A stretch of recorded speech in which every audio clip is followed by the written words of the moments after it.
Hey, I'm Brandon Johnston with OFP Comedy, and today I broke into Snackin Yakkin with Big Ben Kennedy. Let's see what the hell happens.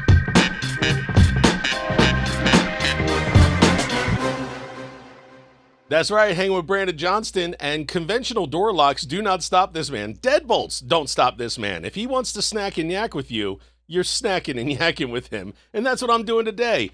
He's at OFP Comedy. He does comedy shows around town. He's a former U.S. Marine, yes?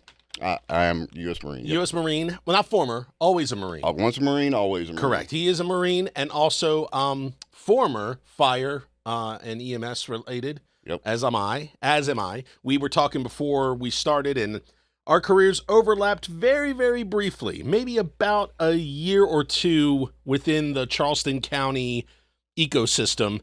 So we would have probably seen each other. We would have probably worked a call or few together, but no way to really remember. I was thinner then. You had maybe more hair. I've got a lot of head injuries. So. I guess he rides motorcycle too. It's the first time we've had a motorcycle pull up outside the studio, which is really awesome. Unfortunately, he beat us here and had to stay out in the 107-degree heat waiting for us, but hopefully you're not too mad at me. I was going to say, it wasn't so awesome being the only one with no air conditioning. Right, like the only person in the park, in the office park. I was waiting on somebody to call the cops and be like, hey, there's some weird guy out here on a motorcycle. I think he's trying to break in. That's right. Wouldn't be the first time. Yeah, and I was trying to explain to my son your look. I was like, yeah, man. I said, kind of going Stone Cold Steve Austin-ish, all this stuff. And I said, never wears sleeves, sometimes just a vest on stage, all this stuff. And then we pull up, and I was like, there he is. He goes, exactly as you described. So, yeah, man, it's pretty good. So, how long you been doing comedy? Well, it depends on who you ask. If you ask my mom, I've been doing comedy since pretty much I was born. Right on. Yeah, even my birth was apparently very comedic. I didn't want to come out, but yeah, that's a whole nother story. If you want to get into it, we got an hour. I want to get into my birthing story. I think my mom would have a lot to say about that. But no, really. So I started after I got out of the Marine Corps and had left the fire service, which I told you was several years ago now. Yeah. I was working. I was actually working out at the port, and had a bunch of guys and a bunch of friends of mine. Hey man, you're really funny. Why don't you try doing stand up? I'm like, man, come on. But anyway, I found an open mic and went out, did my very first stand up. Tried to tell a story. My first time fighting fire, completely bombed. Never got to the punchline. It was horrible, and ended up going back and rewriting it and trying it out and taking some advice from some people I knew and some mentors, and it started coming together. And that was about, I want to say that was 2018 was my first time on a comedy stage. And would that have been Sparrow or Tin Roof or something? That was at Sparrow. Sparrow. Yep, when they were still doing comedy at Sparrow. I remember those. I popped in, done a couple of those. Yep. I kind of was more into comedy, took a break, came back to the Sparrow a couple of times. Good times. I mean, like, great crowd. Like, a lot of the faces that you saw there are out there now. But yeah, really great bunch of people. Very, very supportive people. Yes. That's one thing I'll say that's been interesting about the Charleston scene, the Charleston comedy scene. They're very, very supportive of each other. I've gone to other places and now shows is one thing, but doing open mics, and open mics is where you really, the comedians really put in the work. Right. And the crowd usually is just a bunch of comedians who don't care what you have to say and aren't paying attention. Right. Charleston's different. They listen, they pay attention, they're supportive, they laugh. If you're funny. I was talking about that just on the last episode with, or 2 episodes ago, having a silent conversation with the audience, because Charleston crowds, they do pay attention. Crowds in general pay attention, but it's like you have to assume that even though they're not heckling you, they are thinking. And if you can jump on what they're thinking, or if you can read their minds, man, they pay you in dividends with the laughs here, because they love intelligent, a little bit more intelligent comedy around here too. Oh, yeah. So, your snack choice, by the way, very excellent. Teriyaki beef jerky. And this is some soft, like, I thought, man, I'm going to be chewing on this stuff, trying to talk. No, this is tender. Growing up, the jerky I had was always, like, really super dry, just like you're saying. Right. But you could chew on it for hours. One little piece. Last you all day.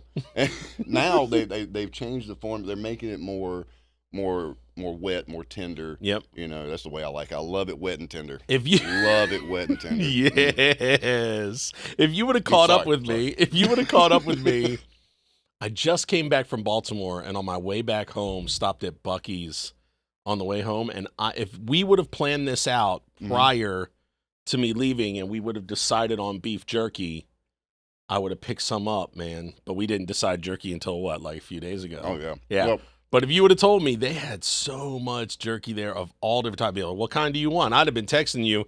My wife, she hated it. It was so much people. She was like, I got to get out of here. I'd be like, hold on. I'm texting Brandon. Do you want turkey jerky, deer jerky, like wolf jerky? I don't know. They got so much jerky. You don't even know what they have. We were up in the mountains, though. My middle son, I was telling you about him. He's my little chef. Like that. Like that boy has got recipe books that he wrote of stuff and recipes. Very cool. I'm really excited to see what he's going to do. And I just told him, matter of fact, last night, I said, son, you got a passion, you got a drive. When you were ready, so I will invest in your restaurant. Now, having said that, he loves jerky.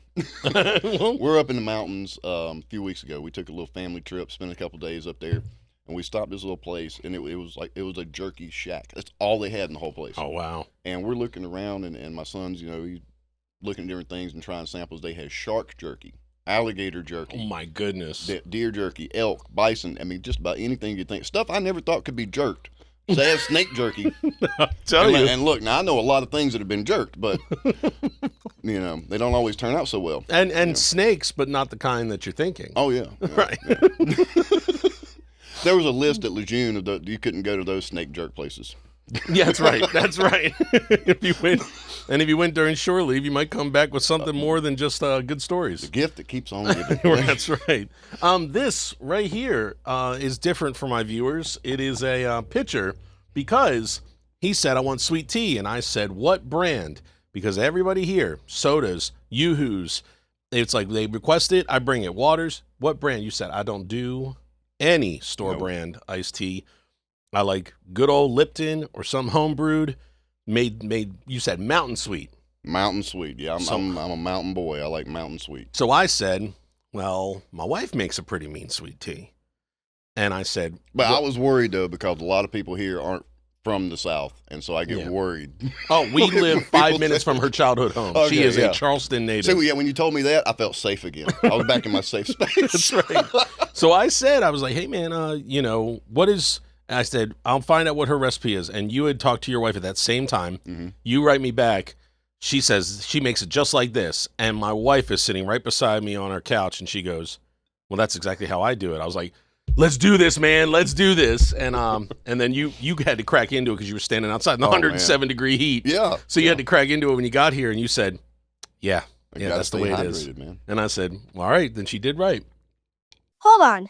Have you been to patreon.com/Snackin Yakkin? There's a bonus podcast, behind-the-scenes content, and more. That's patreon.com/Snackin Yakkin. And now, on with the show. I don't usually drink the sweet tea. She gets it everywhere we go. I'm kind of Waters. When I'm out eating at restaurants and stuff like that, I don't really do a lot of drinks. She loves the sweet tea everywhere we go, and she ranks places. She's like, I would go there. It's got nice sweet tea, or I would go there. They don't really got great sweet tea, though. Like, she's definitely could write a travel guide for like the best sweet teas in the area. Me and her might have to talk then, because I do a lot of traveling.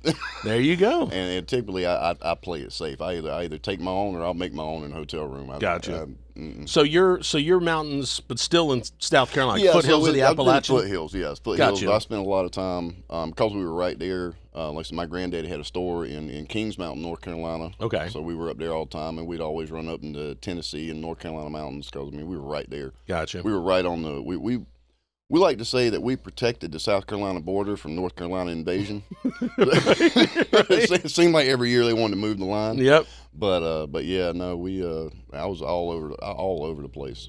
Asheville a little young and hippie these days, but I really like Asheville anytime I've been there. One of my favorite concert venues of all time, Salvage Station, which I think that flood has pretty much taken away and it won't be back. I hadn't looked, but you're probably right. Yeah, we went up there and delivered goods and everything. We had a big drive at we rented a U-Haul and sat at Citadel Mall and filled that and a 15-foot trailer attached to it. No, it was 15-foot U-Haul and another 8-foot trailer on the back of it, and we just rode that up there. And I mean, mountains, and no cruise control in the thing, so you just mash and pedal the whole time. It's so much driving, and for only 4 hours, you felt like you were driving forever. but was able to deliver that. But I'll never forget seeing that place after that just unbelievable weather event that hit them that they would have never been prepared for. Yep. We here on the coast, man, storms get names and pop up, blow by. You know, Hugo was a direct hit, but thankfully we haven't had one of those in a long time. But still, it's like nothing could have prepared them for that at all. No. And it was crazy to see, and I know they're building back, but a lot of places that we went to, the KOA, salvage station, they're just probably not going to be back, you know, which really is sad. Yeah, it hit home for me because, my family got hit with that too, and I was nowhere near as bad as Asheville. Right, but right, you know, I actually the day the storm hit, I was supposed to fly out and do a show in Oklahoma. No, not Oklahoma, Nebraska. I was supposed to fly out and do a show in Nebraska, and the flight here out of Charleston, because the storm was moving this way, had kept getting delayed. So I called the airline and changed my flight to going out of Charlotte. And it was actually, it was faster for us to drive from Charleston to Charlotte, catch the flight, and then, which it was still delayed in Charlotte, but then get out to Omaha. And it just watching the storms went by, I was like, oh, it's not that bad. And I saw the news once I landed, and I'm like, oh, crap. And I get back home 2 days later, and I actually went ahead and drove out and saw my dad, and my grandpa at the time was still alive, so I checked on them and see what was going on. But the river where I grew up, right next to the dam, the water had pushed over, and it was all sand. It was just everything got moved, everything was pushed around. And then I got a buddy of mine lives up in Sylva, North Carolina. It was right kind of in between Asheville and Cherokee. Mm-hmm. And same thing. He was like, yeah, they were. They weren't spared, but I think he said they didn't get quite as bad. But a lot of parts of North Carolina were just totally devastated. We saw the roads were gone. Yeah. I mean, like gone. Like even the grass itself, when it slid off, some of it slid off the hill, just covered the road. So you were just like, I think this is the road. But one of the things that was weird was we had gotten there before nightfall. We dropped it off at what was it called? Not Helping Hands. It's called something like that. Forgive me. But that was the charity who was running. We dropped it off at their warehouse. And when we were driving around, all the power lines are down. All of them. Every single one. Mm-hmm. There's no power in Asheville, like, at all. And you're just driving, and all you can hear is because you're just running over power lines nonstop. And you can't see them because they're covered in mud and dried up dirt, and everything's a dust bowl because it's drying out. And you're like, man, that is so crazy. I don't think there was a stretch of the main drag, where the Biltmore, the main drag through Asheville. I don't think there was an 40. ounce of it that wasn't covered in power lines. And you're driving, and the lines are down. They're going right like this beside your car, and you're just beside the U-Haul, and you're like, my gosh, this is crazy. So you're trying to get out before nightfall. Nightfall happens. I'm dropping off the U-Haul at a hardware store that is drop off because it's a one-way rental. And I'm like, I hope this place will open back up. And I called the rental place down here. I was like, is this cool? They're like, yeah, they're open. I'm like, okay. So I put the key in the slot, and I was just like, because nothing. I mean, it was a dead zone. It looked like nothing was open, and to see it is. What about Waffle House? Maybe we need to change the Waffle House scale to the U-Haul scale. I mean, well, down here the Waffle House stays open. We do know that. Yeah. I don't think we drove past one up there. He was at college in Rock Hill, South Carolina. So after we did that, we came over and got him and brought him down because his dorm was without power and they had evacuated and stuff like that. So we kind of were like, well, we got to go up and kind of get up with him too. So we just kind of did the triangle, as it were. But yeah, I'm a city kid outside of Baltimore. But my Grammy was from North Carolina, Salemburg. Oh, okay.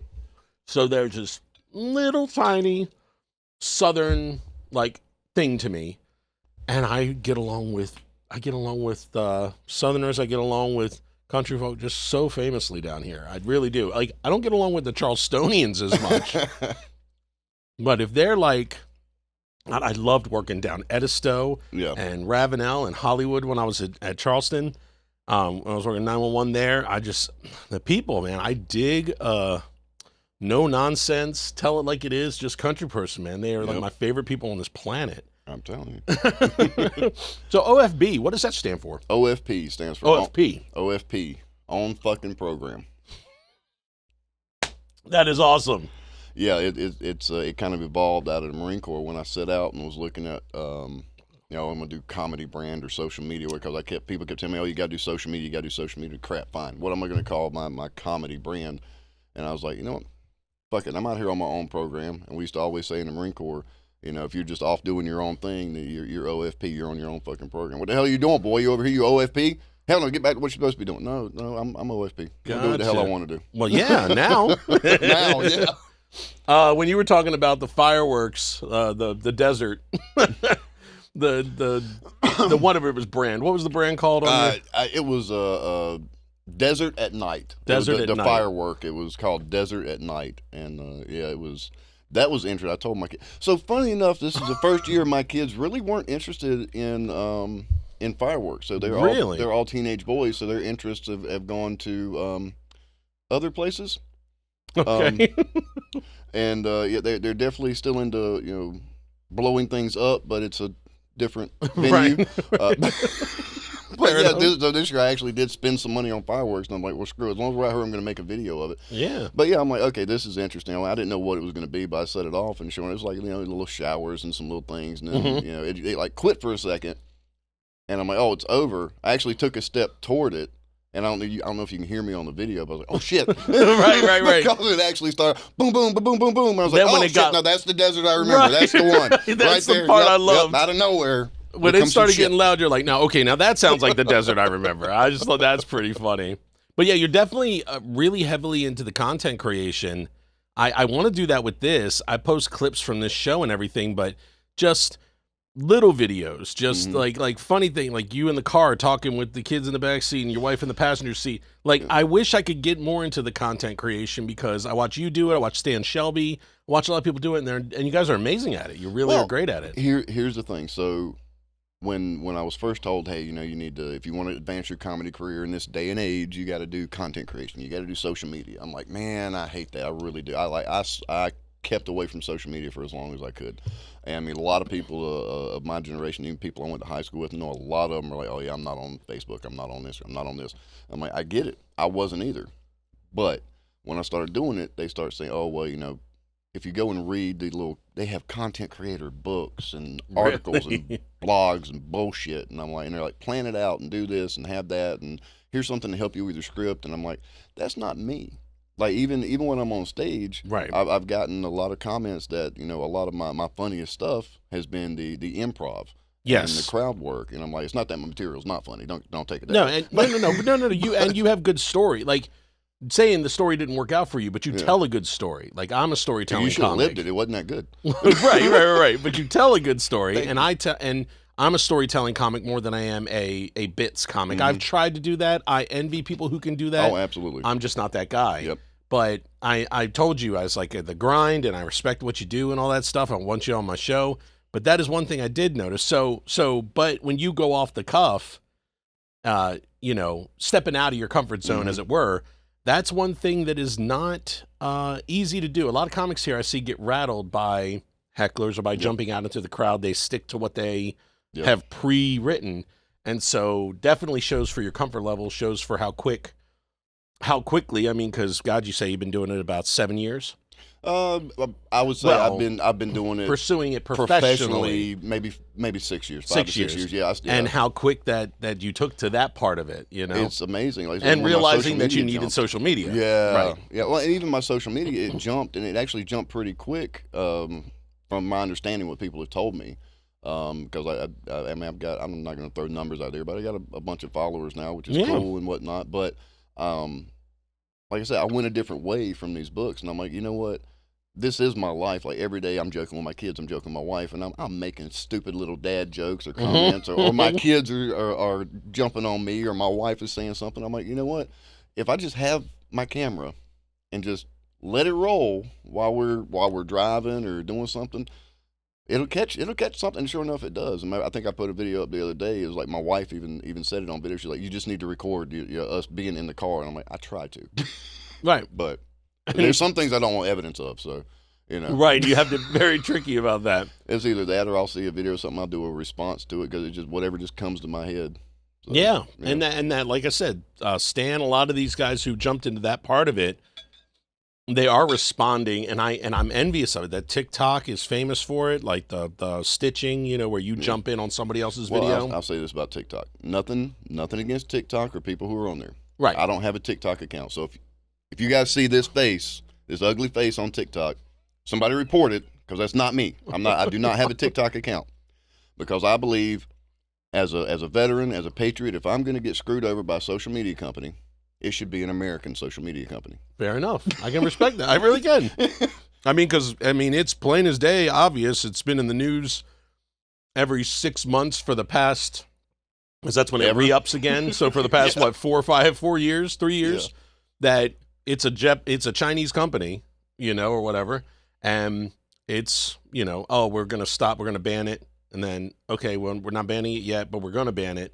Okay, well, 6 more months. They keep renewing the threat, but my wife jumped off of it at that point on the one ban, and she never went back. So she's not on it, and I'm only on it for the show. Mm-hmm. I mean, I have my own, but I don't really do much with it. I think I have like 6 videos on there, but I do it for this show. I have one on there just as another avenue to discover and follow and listen and like I have some friends. I mean, there were some, again, being a Marine, I've worked for I worked for the DoD for a long time doing various things after the Marine Corps, and of course there's a DoD policy you can't have TikTok on official government phones. Right. Well, the problem is sometimes people send text messages, do other stuff on personal phones. Now it's not necessarily it's not against the rules, but there was always that thing of, well, if this is true and if this app does leach into all these other things. Right. So I've had friends that they had an old phone solely dedicated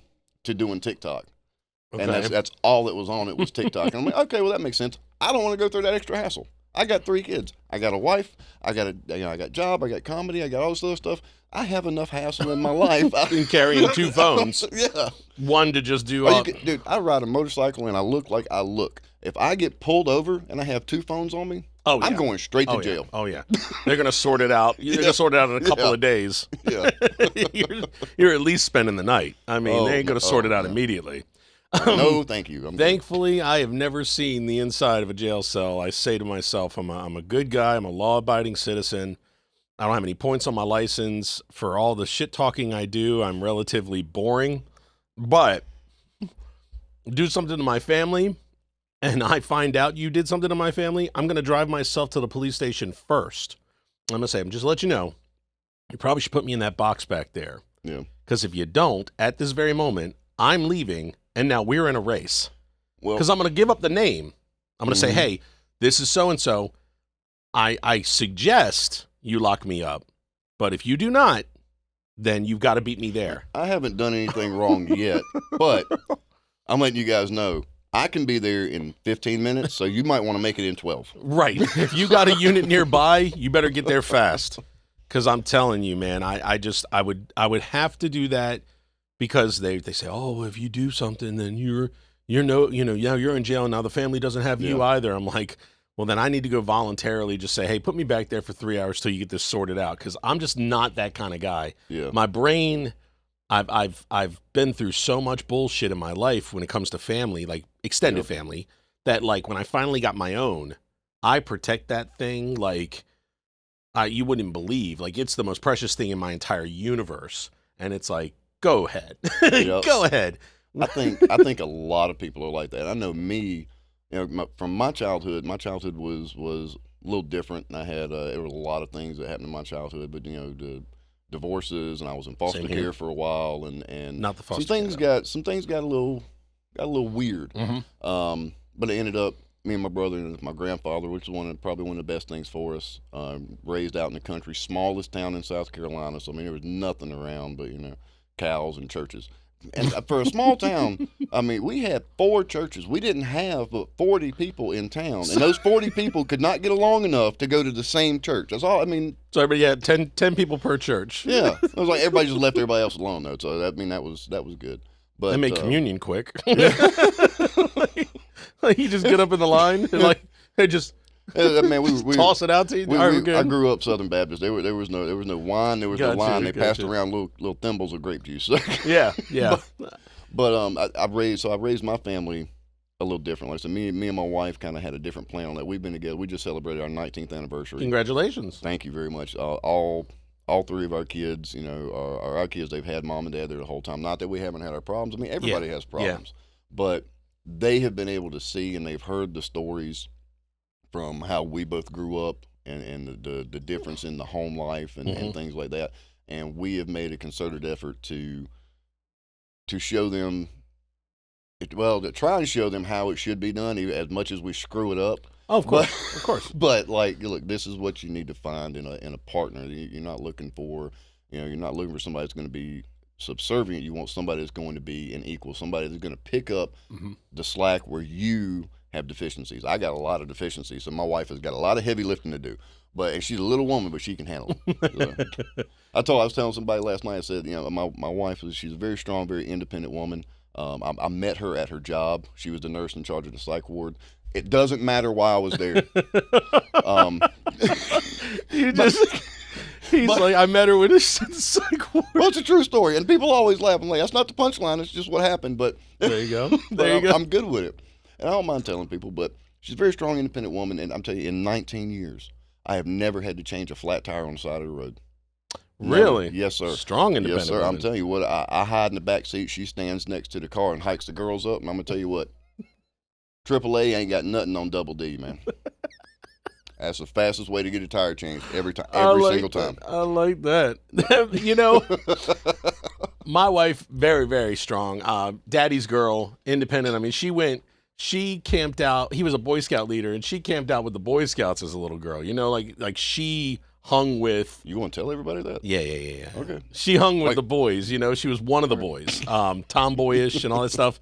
But where she's kind of a bit tomboyish, I'm kind of this. Forgive me, love you guys. Art. I'm kind of this. Like. I write. I was in school plays, and I sing in the chorus. I was kind of not football player. Would you believe me if I said I did the same thing? Did you now? Yeah, I was in a musical theater. Same here. I was in the choir. I made all-state choir here in South Carolina. There you go. I did. I sang at church. I did all that stuff. But I would not call myself necessarily artsy. I enjoy singing, and some people think I can do it well. I enjoy acting. I shot a commercial the other week. Yeah, actually, I saw the behind the scenes of that. Yeah. So I enjoy that kind of stuff.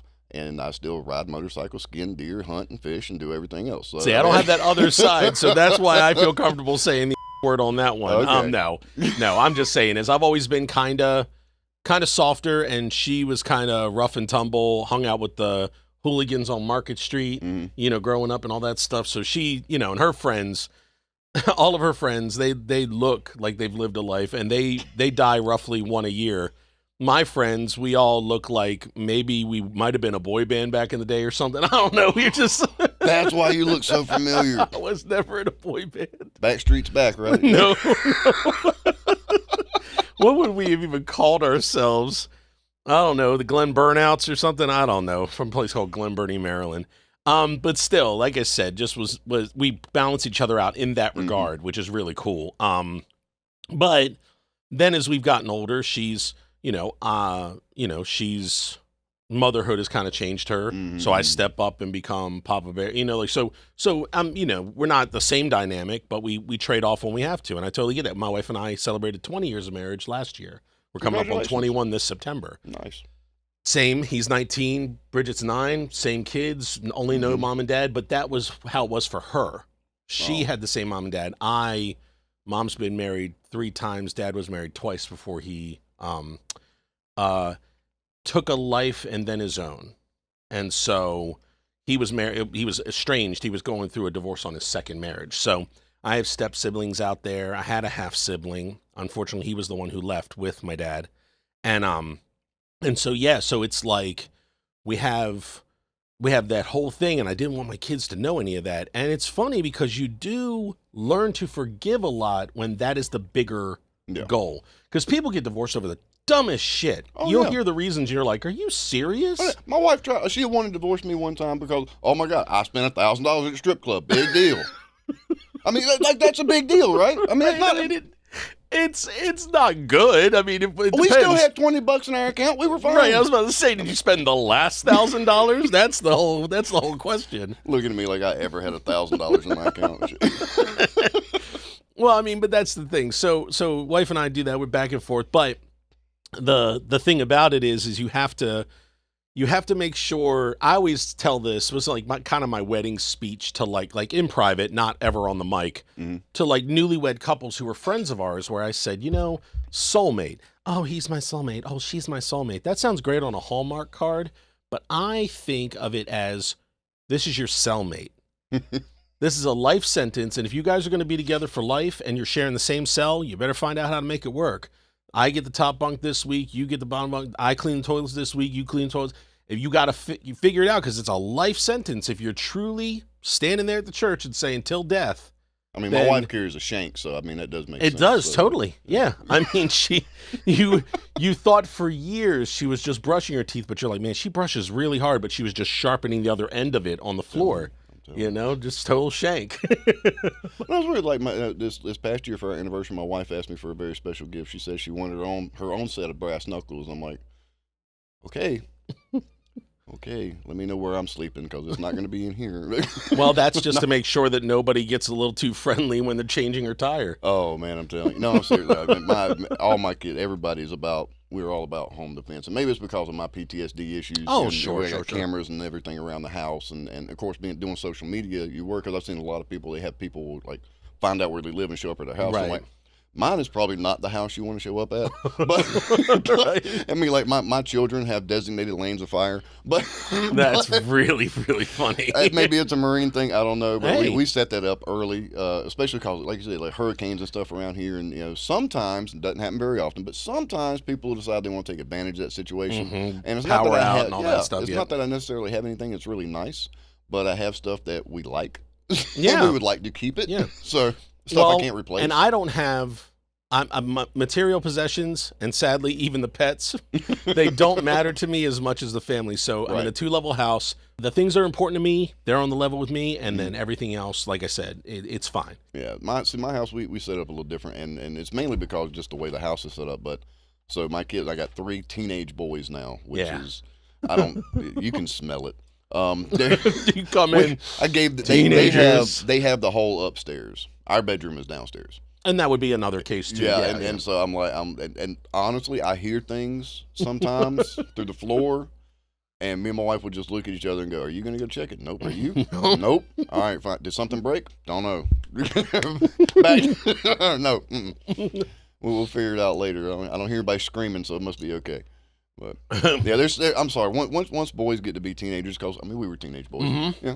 Teenage boy, like you don't go looking for problems. No, they bring their own laundry downstairs and they throw it in the washing machine. It's like I'll move it to the dryer, but I'm not touching it before it's washed. No, sir. Oh my God! So my wife, we've been in the process. I think I told you maybe, but my wife had gotten sick and then she'd gotten cancer shortly after. So and she's recovering. She's still doing treatment, taking the shots and stuff like that. But she's doing a whole lot better, and she's trying to get her house back in order. Good. Because I mean, I'm happy. Well, I'm happy too. On the one hand, on the other hand, I don't think I'm ever going to cash in that life insurance policy. But no. But that's a good thing. That's a good thing. Don't laugh at that. That's hard. No, you have. I mean, but look what you keep in the meantime. You keep your bike and your woman. Your woman. One of those I'm never worried about. That's right. But no, she's trying to get her house in order. So what she did is she went through and she's cleaning everything and we're doing repairs, and she's changing out the furniture to make the The upstairs is a little more like we got a game table now. Oh, very cool. It's a dining room table, and it flips over and converts to a card and gaming table. So, That's awesome. Yeah, and my kids love board games, which is awesome. Which is great. I mean, they do the video games and stuff, but they love family game night and playing board games. I mean, last night we were up to like 2 a.m. playing cards. I forget what, one of Uno or Phase 10, something. One of them Phase 10 and Uno are the best. Those are addictive. Oh yeah. So and Phase 10 will last 3.5 hours because you'll never get Phase 7. It was like 2 days. The one that is 1 game. Through freaking 8 or whatever, or 1 Yeah. through 10. You're like, you got to be kidding me, man. You'll stay on that phase forever. But yeah, so family. So she's doing all this, and so she got a new bookshelf. She's gonna put all the books on it, put all the board games in the bottom, and do all this stuff. And like a week later, my youngest son, 14, Dad, check out the bookshelf. Look at the bookshelf. I'm like, what? And I see there's like 2 rows of these like Japanese books, and I'm like, okay, what? Like I know y'all are into this anime stuff. I don't know anything about it. Right, neither do I. I'd never heard the word manga until a couple months ago. I'm like, I don't know what any of this is. Right. Mom doesn't know what any of this is, and I'm like, what do you want me to see? He's like, Dad, just grab one of those books, flip to any page. Okay, fine. Grab one of the books. I flip to it. There is a very lovely, unclothed anime character with a tentacle beast wrapped around and going into places that tentacles should never go. And she's just aligning the books. And my wife had them all lined up because they're in like series number, and I'm like, does your mom know? They're like, no, Mom doesn't know. Dad, make a video. That is make a video of you telling her, Dad. Funny. And I'm like, I can't. No, God, no. The funny thing is, this is the upstairs, though? This is the upstairs. I was about to say, we hardly ever go up there. But if it was the living room and she's got it laid out, she's like, these are pretty books. And then you're just like, got somebody coming over and they know about it. Like somebody you wouldn't expect, too. It's like the guy at your work who like says 4 words ever, and then he comes in and he goes, you realize what those books are, right? You're just like, uh-oh. Like, at least he didn't discover. At least your kids hipped you to it. I left them there. They are still on the shelf. Oh, that is great. I am waiting until we have some friends over for card night or something, or poker night, and I'm waiting to see if anybody, so hopefully none of them see this, but I'm waiting to see if anybody says anything. My late Aunt Colleen, we went to visit her. She lived in Greenville at the time, and It's Greenville. Greenville. Yeah. Sorry, Greenville. Yeah. Yeah, when I went to Louisville, I hung out with this girl, and I auditioned for AGT, and she was a fan of this comic strip that I do, which is EMS related. So I said, does anybody live here? Can show me around? Kind of reached out to the fans, and she was like, I'm there. So she showed me like Troll Pub under the bridge and Whiskey Row and all that stuff. So I hung out with her, and I said, Louisville, and she's like, stop. She goes, and then she like made me practice it.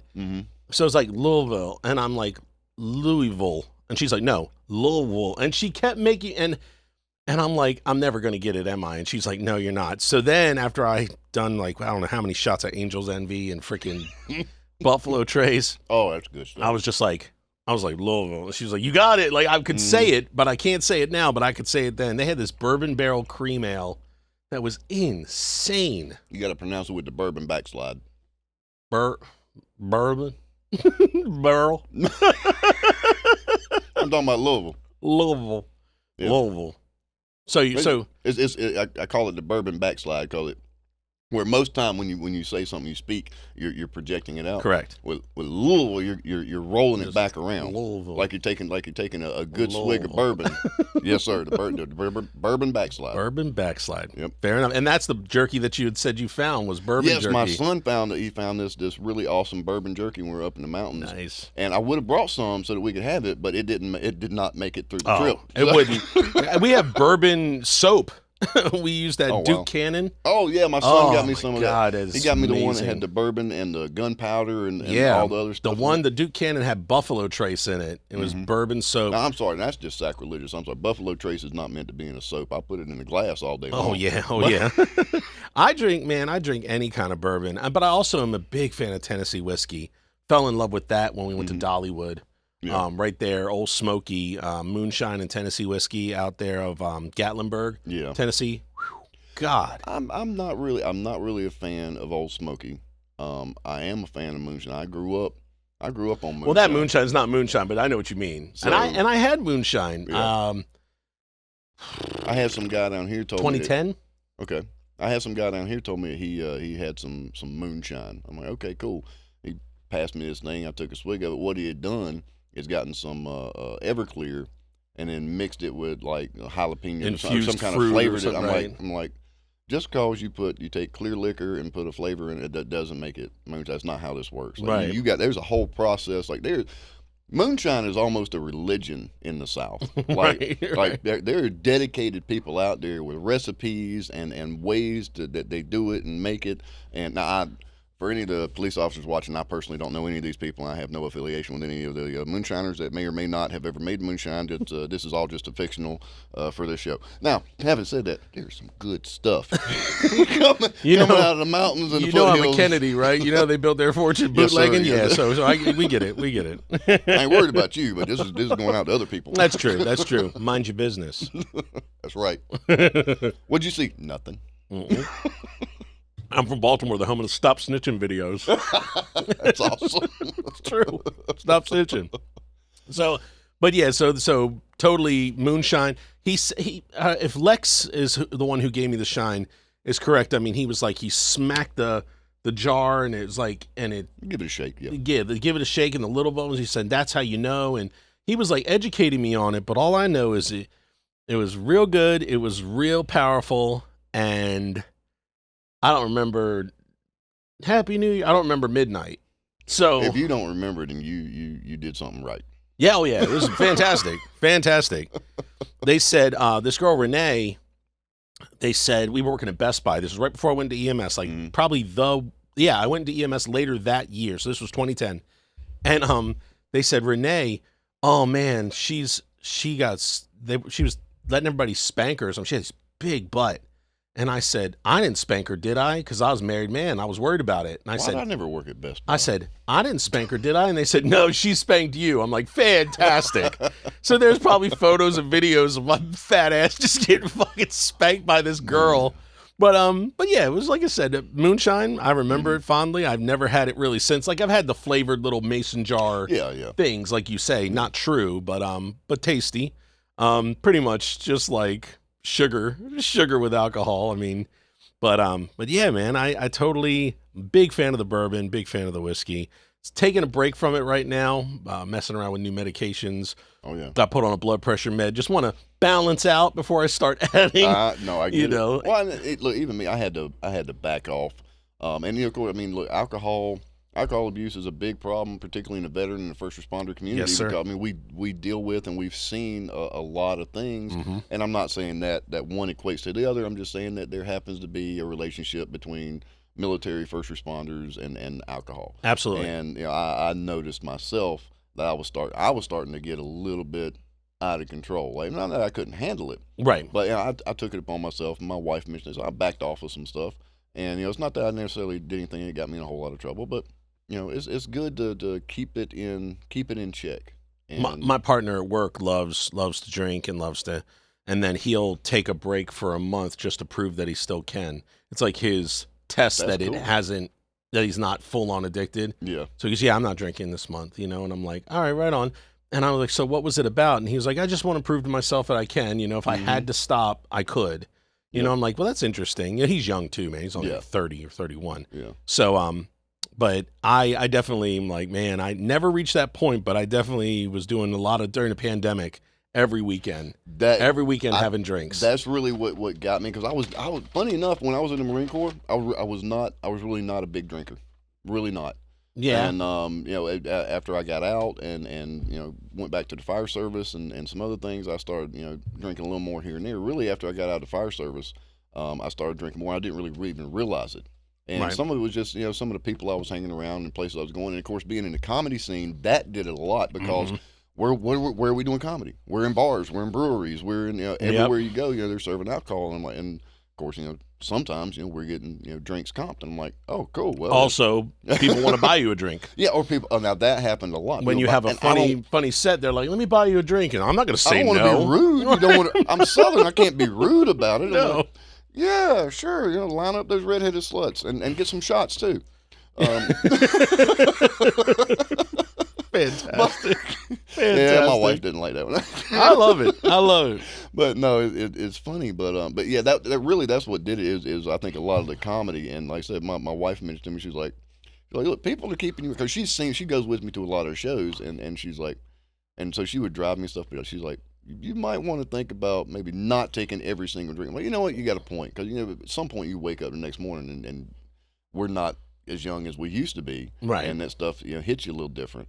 But I'll say this: I always felt good that I never felt that I needed to have a drink. I always told my wife, I told my mom, I was like, look, I told my kids especially, because I want to teach my kids about drinking responsibly. Right. I said, look, the minute I feel like, oh, I need a drink, I was like, now we got to go talk to somebody. We need to reach out. We need to find something. And I never got to that point. So that's good. And I'm same way.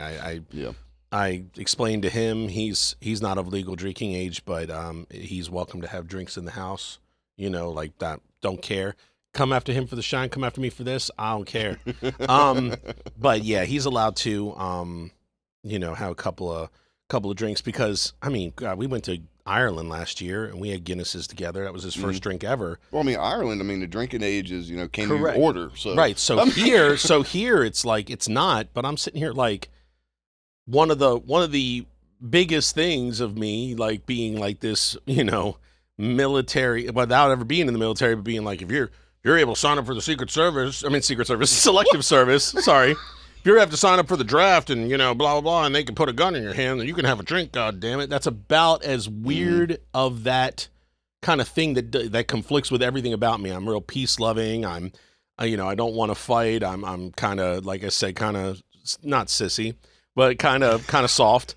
But that I'm very, very adamant about. And also I kind of believe that, like, now he knows, so he's not going to go out there on his 21st birthday and die. Well, that's one of the things that got me. So, like, I grew up, like I told you, after foster care and stuff, I was with my grandfather. He was a diehard Southern Baptist. He called himself a teetotaler. Okay, so never touched any of it. He totally didn't do nothing. He didn't smoke, didn't drink. I never saw the man have fun. But but he was always in the church when doors open. But I mean, he was a really good man. He was a great man. Like I say, he just passed away last year. He was 93 years old. Wow, and, good run. Yeah. He was a Marine Corps veteran. He served during. He never went to Korea, but he served during the Korean conflict, and didn't drink in the Marine Corps. I mean, and I'm like, wow, fantastic. Man he's very convicted about his principles. I went a little different route, but not then. Yeah, as you were saying. Yeah, but that was the thing, is it was one of the things that was always hidden from me, and just don't do it. And so I wanted to teach my kids that look, there doesn't need to be a stigma around it. There doesn't need to be it's not that you can't do it, but if you're going to do it, you do it responsibly. Everything I teach moderation in everything. Yep. I told him if he ever needs me, if he ever goes to a party and it gets away from him, don't get behind the wheel of a car. I will pick you up from Canada. I will not before I want you behind the wheel of a car. Call me. I will come get you wherever you are. And especially being EMS, I know how that turns out 100 times out of 100. And I'm like, no, do not, because it's not necessarily you. It'll be your friend. Mm-hmm. It will be the person in the other car. My grandfather. Please do not do that. My grandfather, he said a lot of things. He had a lot of good things he said. But again, the one piece of advice that he gave me as a kid, and I passed that on to my kids, and I'm going to pass it on when I become a grandfather. Hopefully, no time soon. But but my grandfather told me, he said, your best friend will be your worst enemy. And for a while, I was like, Grandpa, what are you talking about?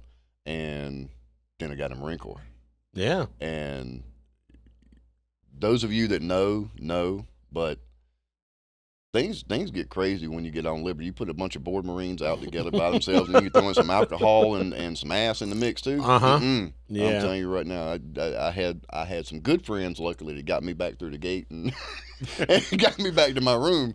But I absolutely saw a bunch of guys that got in trouble and making bad decisions because of peer pressure or the wrong influence, or just not stopping to think. Right. And that's one thing I want to teach. I try to teach my kids: stop and think. It doesn't always work, and we don't always do it. Like, God knows I don't. But it still doesn't always happen. But I think that's a good way to be. Interesting thing. So speaking of like the neighborhood or the neighboring between EMS and armed forces and all that stuff, well, the AFBA came to us as first responders and as paramedics and everything, and offered us the supplemental life insurance policy to where they pay that benefit in the event that we unalive ourselves, that our family will get $10,000 to take care of whatever they need to take care of, which is like even paying bills till they can get into the passwords, or getting your body, transported to wherever, to the funeral, all the expenses. They cut a $10,000 check off the rip. And of course, we know life insurance policies do not pay in those events, but they have a supplemental one because of how real PTSD is and how real that is for you as well as us. And I actually signed up. I do have it. I've had it for 12 years now, and it just feels like would have it, never need it, but a responsible thing to do because of the reality of, well, it's a couple of my family members have already successfully, and I've had some family members have attempts. So it's like, let's be responsible and understand that it's a monster that can grab you at any point, and just respect the monster, do your best to fight the monster. But I kind of prepared for the possibility. Yeah. And I'll tell you what, Travis House. Yeah. Yep. He is, he's interesting, man. I knew him in the comedy set. And now seeing what he's doing, while he does like you, he puts the jokes in it, but boy, that man will hits some tell deep it. Stuff. Yeah, he like hits the way it he deep. It out, dude. I love it too. Yep. But you were talking about line of sight. Everybody's got a line of sight at your house. When he was talking about not sitting with your back towards the door, and it took him like a long time to sit, even I find myself, and I've never served, I find myself not wanting to sit with my back towards the door. And I used to joke around and say, well, I'm a Kennedy. That's just a dumb move, And but it's that thing of, you work a couple of scenes, and I mean, I worked a shooting at the Chuck E. Cheese in West Ashley. It's like, oh yeah, I'm like, no, I'm going to face the door. Thanks. Yep. And he said, got to try and do it. And the guys in the crowd are like, nope. And he's like, just try it. Nope. Just try it. And he goes, I'm telling you, think if somebody comes in, your wife ain't going to kick you and go, hey, you might want to handle that on your 6. It's just hilarious, And, but yeah, like that's a weird thing. But I work with the vets. A service that I have, one of the contracts is with the Veterans Association or Veterans Affairs Hospital, and I love our vets. It is the first time in my career I was thanked for my service as a paramedic. He's like, I say, thank you for your service to everybody. Thank you for your service, sir.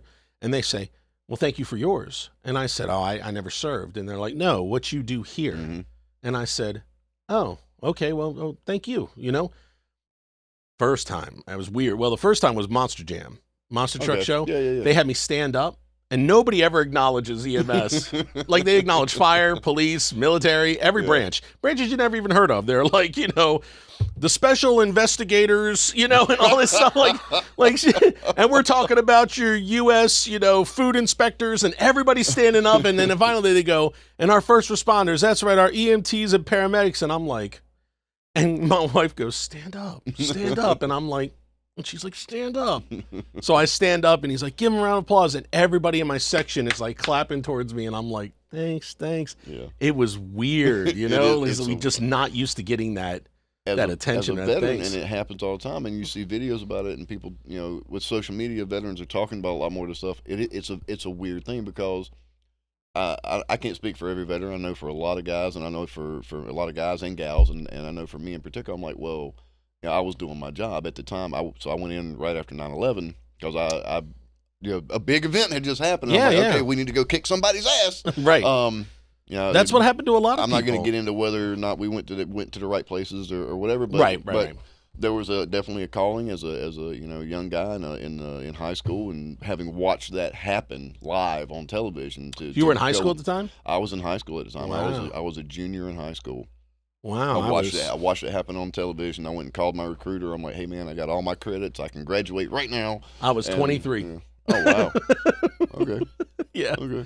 I was 23 years old when it happened, and I was working for U.S. Airways at BWI Airport. Oh, wow. Fantastic. I told that story on another episode, right?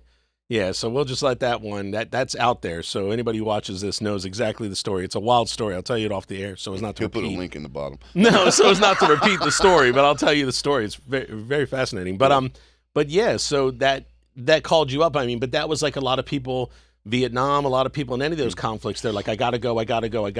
Well, Tillman. With Vietnam in particular, a lot of people got drafted. There were definitely guys who were like, hey, I need to go, I need to do this. But a lot of people got drafted, and so there's a little bit of a difference there. And I don't like, and I don't think that Vietnam is a good comparison to your post 9/11, your GWAT vets, right? Because those Vietnam guys, they got treated so horribly. Yes, they did. A lot of the guys had no choice. Like they had to go and serve. They had to do things. I got family that were in Vietnam. My other grandfather was in Vietnam, and he was a Strategic Air Command. He's the only airman I know that ever lost a B-52 bomber. They threatened to promote him to general and then throw him in the brig just so he could pay for it. But he lost an entire he lost the whole plane. So he's out. He was out in Montana, which at the time there was a base that had no name. It was one of those places. Oh, gotcha. He worked for SAC, and so he's guarding the flight line. He was an MP. He's guarding the flight line, and he said a big fog rolled in, which happens. Fog rolls in. He's counting the planes. 20, 19. He makes a phone call. He's like, hey, sir, I've only got 19 planes out here. He said, besides him, I think he was a sergeant at the time. He said, besides him, the lowest ranking person on the flight line was a colonel, a full bird colonel. Jeez. What had happened is maintenance had came out. When the fog rolled in, they took one of the planes, rolled it into the hangar to fix it, and didn't tell anybody. That is so funny. They were going to hang him out to dry. They were going to hang him out. Now, his dad is the only man I know of that fell out of a tank going across North Africa. You got some interesting people, man. I lost a bomber, fell out of a tank. Yeah. I got a phone call when I was in Iraq. My dad fell off a roof. So, well, okay, but it was a roof here. I fell down the steps and cracked my skull. So we fall. We got some fall. I've only fallen and knocked myself out once. I've been knocked out a couple times as a kid, but like I knocked myself out just a few years back, slipping and falling on our floor. Yeah. I was interested in not hitting my head, and then the whiplash of it under the force, and then I just wake up on the floor. My watch is going whoop whoop. It's ready to call 911 because I've been out for a solid minute. Yeah, and then I had to tell it, yeah, I'm okay. Did you fall? Yeah, I fell. Do you want us to continue calling 911? No, you got like a questionnaire that you have to ask while you're concussed. You got to answer your Apple Watch so it doesn't start alerting the cavalry. It's like, thanks. Man. My friends show up. No, you know what I'm saying? That was what happened. My coworkers, my friends show up like, hey, what'd you do to yourself? I'm like, yeah, that sucked. I had vertigo for like a month. I had to go get a procedure. I had to do a procedure to get everything lined back up in my head. But boy, that was rough, man. That was a rough time working in EMS. And the ambulance goes right and your vision goes left. And it's like, what the hell's going on with me? What happened? Yeah, it was very weird because everything in there was like a level on like on a rule. It just was going the opposite because I knocked shit loose in the I guess the ears or whatever. It's something in the back of the ear. Yeah. That's what causes vertigo. So yeah, it was rough times, man. I was on a boat for a month and never was on a boat. So it was just one of those weird things. But yeah, you can kill that, bud, right? It's coming down to 40 seconds. Yeah, kill that. We can still talk though. Okay. But yeah, man. So we'll get to the comedy thing. Let's talk about the comedy thing before we split. So what is okay, I know you do the vets. I know you like the American Legions. You've done stuff for the VFW, stuff like that. Mm-hmm. What do you see yourself, what would be your goal? Like, I know, are you one that's just for the laughs? Like, are you happy with the show you got and you treat that with all the respect? Or do you have a goal to go higher or bigger or further? So when it comes to this kind of stuff, I know people, they always say, set goals and do this. My goal is really to just see where everything goes. I really enjoy bringing laughter to veterans, to the VFWs, to the American Legions, and not just veterans, but their families, because a lot of people don't realize how much families are affected by the things that a veteran goes through. It's not just a veteran going through stuff; it's their spouse, it's their kid, it's their parents. It's really a whole. A wife will family. Always tell you she served too. Absolutely, and my wife she's done a hell of a lot. Not just when I was serving, but ever since. She has done so much since I left the service to help me, and not just me, but to help others as well. That's very nice. But yeah, I love doing the shows for VFWs and American Legions for veterans, for their families. But also I really enjoy acting. in the process. I've written a script. I'm hoping to be able to shoot it. When it comes to the entertainment industry itself, eventually, what I really would like to do is be writing, directing, producing movies, television shows, and Very that kind cool. of thing, and that way bringing those laughs to a much broader audience. Sure. Now don't get me wrong, I love the in-person stuff, and I don't think if I don't have to, I don't think I'm ever going to stop. And as long as I can keep it in the schedule, I love traveling around the country and going to the VFWs and American Legion. And there's a lot of guys that are doing it, and they're doing really well at it. Bobby Henline, yes, he's a great guy. He's doing so much right now. You've got I can't, what is his name? Why can't I think of his name? well, Stan does it. Yeah, Stan Shelby locally. He goes all over the country. He actually did USO tours, been overseas and entertained the troops. But yeah, there's a lot of veterans, and I think it's interesting that sometimes veterans, first responders, you kind of get put in this box of PTSD or seriousness all the time. There's some of the funniest people I know. Yeah. And it's not just all dark humor. There's a lot of dark humor, yeah, because that's how we deal with stuff. But it's just funny stuff in general. Like things just pop in my head, and Right. I'm like, I should probably say this. I probably shouldn't say it, but I say it anyway, and people laugh. So. But it's neat that you have a wife who tells you should make a thing about that, or you should that she's been interested, very supportive. supportive and interested in that. My wife, and that's one. And again, I think that's one of the reasons why we work as well as we do. I say, like I said, we have problems like any other couple, but we always find a way to work through it. But every time I've come up with some crazy idea, she just looks at me and she goes, "Do it." Like That's wild. I really, a lot of people don't know. I blacksmith. I really enjoy blacksmithing. Oh, cool. And bladesmithing, and so I've got matter of fact, that's my anvil right there. Nice. Yeah. So I have I got it's a 1850s. It was actually on a U.S. Navy ship. From the 1850s, Very cool. 1850s anvil. I have that, and I go out, and my kids, they come out and they work with me, and we'll make stuff. We'll make decorative stuff for my wife, or we'll make some knives or something like that. So cool. And just have it. It's just very relaxing. Heat and beat. He didn't beat it, man. The only thing I know about that is Forged in the competition show. Yeah. Forged in Actually, Fire. I had several friends of mine that were on that show. Matter of fact, there was a Marine I served with. We were in the same unit. He was on one of their military episodes. Neat. He didn't win, but he did a really good job. Yeah, I love that. I love watching them stack a metal like this and turn it into a blade that can cut a watermelon in half effortlessly. That's fascinating. Like it started off as a stack of like a playing cards of metal, and then they fuse it together, and then they press it, and then they start banging that thing, and it just goes flat and just perfect and razor thin, and then they just.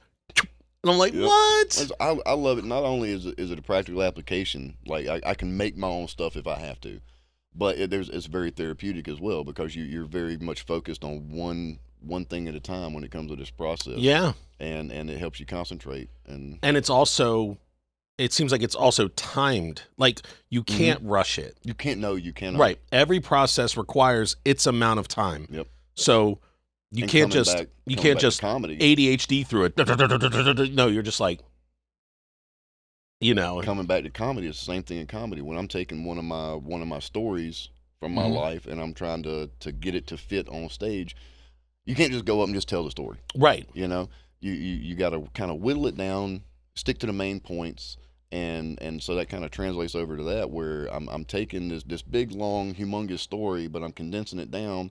And then, this part maybe wasn't that funny, so we're going to change it a little. We'll tweak it a little bit, make it a little funnier. Well, I mean, but just like today, here on the show, you quick, you got those little things to say and all that stuff. And so diving out, as I've heard you tell your stories and diving out in your material, you'll do that side joke, but that's not what we're talking about today. And you'll jump back into your material and stuff like that. And that's waking up the crowd. Like, stay with me, people. Stay with me, people. Well, and you do that you do that very well. And that is fulfilling the side of the conversation, offering them something to like say back to you without saying it, and I love that. I love that a lot, man. I was not pulling your leg, or I was not kissing your ass when I told you. I respect what you do. Like I said, didn't get only two shows. I think it was might have been a high score. Definitely was an Odyssey. I do remember Odyssey was the first time I saw you, first time I met you. Yeah, so Cedar Creek. So you have only seen me at open mics, And I'm going to tell you right now. Kind of like, the open mic showcase type of thing. It wasn't like we all were signing on a list. Right. We were lined up to appear. And I will say this, if you were laughing and you were having a good time at an open mic, because I'm going to tell you right now, when I go to an open mic, so open mic for comedians, and you know this already, but open mic, it's kind of like going to the gym for weightlifters. It's practice where we don't necessarily have it all worked out just yet. You'll work out a new bit, Yeah, but if you're laughing at the open mic, man, come to a show. You got it. You think open mic is funny? Matter of fact, I tell you what, I'm gonna get you a set of tickets. So my next show is going to be September 20th at the American Legion, Post 166 in Goose Creek, South Carolina. That's the next show I'm producing. Got you. And so I don't. It's don't new have right all the now. You don't have the lineup yet. Because we do tape these in advance. The fans do know that. My Patreon. Oh, I didn't turn the frame on. Thanks a lot, producer. Sorry about that, Patreon subscribers. Fired. You're fired. No, it's okay. You are so fired. No, it's all right, man. It's all right. They understand. They know they're loved. But yeah, normally they're right here on this digital frame. Okay. My top tier, my snack attackers, and crunchy munchers. They'll be in there. Chewy chasers is the lowest tier. Oh, okay. Chewy chasers, kind of like chubby chasers. Chewy chasers, yeah. But that's the 3 tiers, and it goes 5, 10, 15. But you know what we say in the acting community? You can fix it in post. I could, if I wanted to, sure. If I wanted to do all that work. But no, like I said, so they know we tape in advance because I do have a bonus podcast that is timely. I'll record it today after you leave, and then they see it on my Patreon on Tuesday morning. Oh, so cool. They'll find out the ones on there, which many of them are local, not all of them, but many of them are. They'll know about your show, and I will be able to tell them a lineup as we get closer. And the roller derby, I have a roller derby girl on here, Tracy cool. Dutaz from the Low Country High Rollers. Okay. And I'll promote one of their things. So I do have an avenue that's kind of timely with the social media to promote that. So as we get closer, I definitely will promote your show and then kind of put out to the people, hey, and I'm coming to this one, man, and definitely come and hang with me in the crowd and come see what I'm talking about when I talk about Brandon Johnston, when I talk about what it's like to listen to a vet do great comedy for vets, this is going to be so much fun, man. So yeah, I will definitely be there 100%, September 20th. So when this episode comes out, I believe it'll be the 25th of August. So you got time. You got plenty of time, almost a month to get your shit together, cancel all plans, push that colonoscopy, push that freaking, brain surgery back a week, and go laugh your ass off with this man right here. I appreciate that, man. No, man, I'm serious. We all are just trying to do our best, man. I had Comic Life. I had, what's his name here, Oh, yeah. Chris. Yeah, Neil Chris, yeah. Yep. So, I believe in what we're doing. I think all of us, and we all definitely have our own parts to play in this Charleston scene. Mm-hmm. Like, I have this. Nobody's doing what I'm doing right now, and nobody's really doing what you're doing right now. You're kind of in that lane, and Neil's doing his thing, and then we have the actual comedy club there at Wits End. So everybody seems to be carving out their own thing, but it's awesome if we all can understand that we all have a part to play, and let's all kind of get in it, create a scene, because Charleston has not struggled for a scene, but it's definitely been wishy-washy in the past. It kind of has been like Theater 99 and everyone else. It's been a little, but now it seems like we have so many different kind of things that all can coexist. So we really just need to all get it together. Well, I love the way you put that, to coexist, because that's one of the things I've tried to explain to people. And look, we're not out here competing with each other. Right. We're all complementing each other. Correct. Like I said, I try not to schedule shows when other people have shows. Unfortunately, we do have a lot of producers around here and a lot of breweries and a lot of other things. Yeah. So you end up sometimes shows will fall on the same day, but it's nothing personal, and nobody takes it that way. Nobody's out here trying to, we're gonna crush this comedy scene. No, everybody's out here trying to support each other. And again, I think that's very unique to the Charleston area. And it's not just a comedy scene. Like you say, if you look going all the way back to after Hugo, and you look at any of the other hurricanes and things that we've gone through here in Charleston in particular, again, even with the problems we may have in the community tends to come together and support each other. Best when we do. When things need to happen. Yep. I was really impressed with us. I worked the night of the Emmanuel AME. That's exactly what I was thinking. I got turned around before I got there. I sadly... the drive I had from the South End, I had to read those notes, and they were just scary, and we knew Ty. Oh yeah, Ty, who who had died in there. He had done some open mics and stuff like that. Mike Clayton and I had talked about him briefly on his episode. But yeah, I mean, I was on shift that night, and I was very curious as to how it was going to turn out. And really, really interesting, man. Everybody came together. Charleston showed what they were made of, and it was nice. It was nice. So I think, yeah, when we're at our best, we're great, and don't try and do anything less, just try and be great, try and coexist like this, try and, understand we all have a part to play. I mean, yeah, one weekend who did we have in town? We had somebody in town. Was it Andy Forrester? He was my episode 1, and I opened for him at Honky Tonk. Oh, nice. And there was probably about 4 shows going on that weekend all at the same time. And there was not enough comedy fans in this town to go around. Wait a second, Andy Forrester. I had a show that night. I was doing a show at the American Legion that same night. So you're one of the ones. I had a show I think Neil Chris had a show that night. And then Queen Street Playhouse was doing something. What's her name was in town? Not Shelley. Shelley Belly? Shelley Belly was here, I think. Yeah. And she sucked up a lot of fans. Yeah, she's a force. Jimmy Kimmery's a good friend. Jimmy Kimmery opened. So it was me, Jimmy, and Janet Williams, Tennessee Tramp. Yes. We had done a show just maybe like back in March. And so I love Jimmy, great guy.